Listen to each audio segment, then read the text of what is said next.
Malakaw, and I will be discussing the topic of poetry writing. So this topic okay, na ano kanina, discuss naman ni Miss Casimiro sa mga may idea what is poetry about. So today I will focus on its importance and steps in how to write poetry. So before we begin our discussion, I have your question. Have you ever written a poem before? Yes. Yes. What inspired you?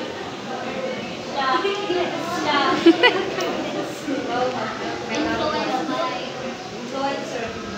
Ano nga na? Family? Okay. So what is poetry?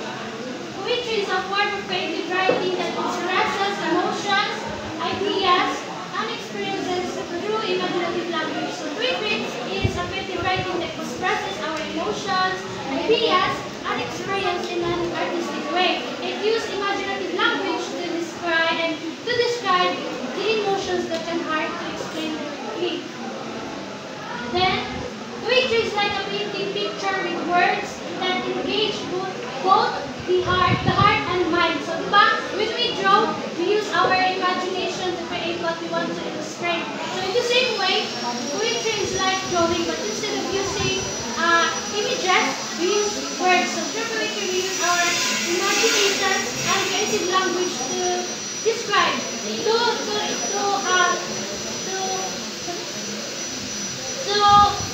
describe our emotions and thoughts, and it is easier for us to understand and explain. So,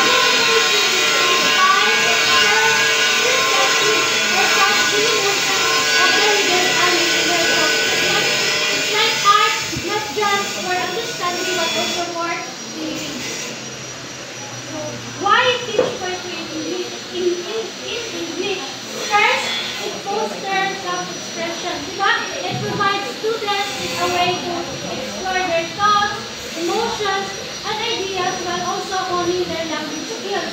Then next, improve language mastery. So teaching poetry indeed helps improve language mastery. It enhances vocabulary, boasts creativity, and deepens understanding of language, making students more skilled and confident in using it. Then next, promotes imagination and creativity. So it encourages students to think outside the box, create vivid images in their minds, and explore new ways of expressing their thoughts and feelings. So there are types of poems. First is haiku, free verse, and acrostic. So when you say haiku, it is a traditional Japanese poetic form of consisting of 3 lines of 5.75 syllable structure. So for example, bright spring blossoms blow in a gentle morning light, nature whispers joy. So 5.75 syllable man daw sa ato ihapon. Bright spring blossoms blow in the gentle morning light, nature whispers joy. So 5.75 syllable na siya haiku. Then next is the free verse. The free verse is no fixed structure allowing freedom in expressions. So free verse is a poetic style that does not follow a fixed structure, rhyme, sing, or rhythm. It gives poets the freedom to express their thoughts and feelings more naturally, just like regular speech but with a poetic touch. So this free verse is perfect for encouraging creativity and individuality in writing. For example, a line from a verse poem to be the poem is for words. Wala siya ba previous language? Wala siya gigamit wala in the figurative language kundi siya. Then next is acrostic. The first letter of each line spells a word. So an acrostic poem is where the first letter of each line spells out of the words of message of the theme of the poem. So just for example, love. So first letter is actually learn to care, learn hard, learn kindness, learn respect. So lovely is like first letter is sentence na I word. Then it is a creative and fun way to explore words or topic while encouraging students to think critically and imaginatively. The dry elements of poetry. First is the rhythm and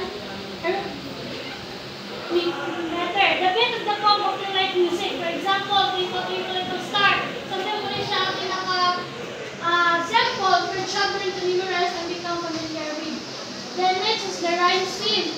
Patterns of rhymes at the end of lines. Example, ABB or ABAB. So this rhyme is the pattern of rhymes at the end of each line in a poem or song. It is often labeled using letters to show which lines rhyme with each other. So like for example, so this first line and second line is rhyme. Then third line and fourth line is rhyme. More siya example sa AABB. Then kani, the rhyme scheme is easy for kani ABAB. Muni siya ang maling line ni katong summit pa Shakespeare. Then ABAB. So ang kani first and third line is rhyme. Then the second line and fourth line is rhyme. Then next is the imagery. Use of descriptive words to create mental pictures. So an example lang is katong William Wordsworth description of a crowd, a host of a goblin that follows on a hill. So katong poem ni William Wordsworth na Wonder Woman as a cloud. So di ba i-discuss naman ni Trendy. So ang kuwala ni is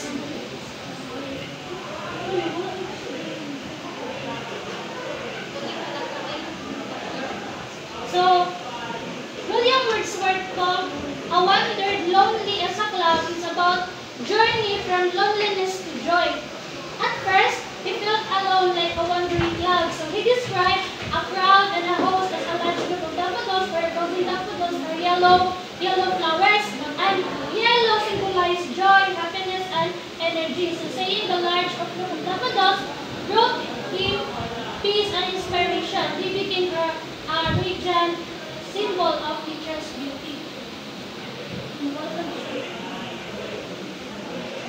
So, William Wordsworth poem means that he felt lonely. He went to place filled with beautiful flowers, the daffodils. Then these lovely flowers help ease his sadness. So their beauty and vibrant yellow color brought him happiness and peace, showing how nature can heal and uplift our spirit. And there are figurative language. Figurative language is a way of using words or expression to convey meanings that go beyond the literal interpretation.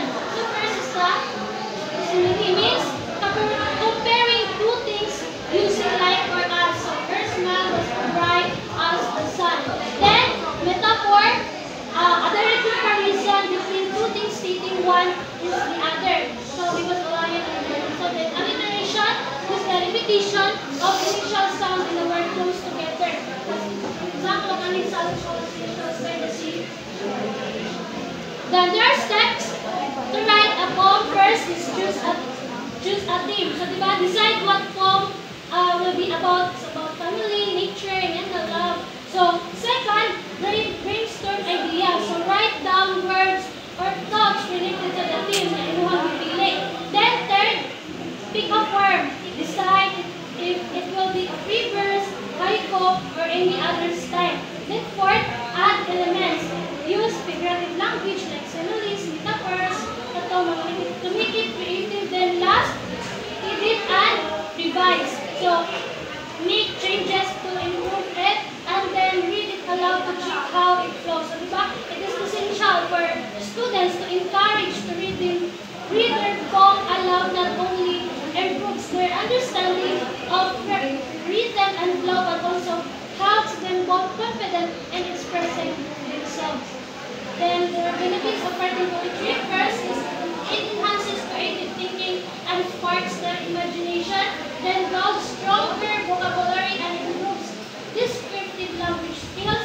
And then helps students process emotions and express themselves confidently. So it enhances creative thinking by encouraging students to express their thoughts and emotions in unique ways. It also sparks their imagination by inspiring them to think outside the box and use vivid imagery or figurative language. Then conclusion, it is not just a form of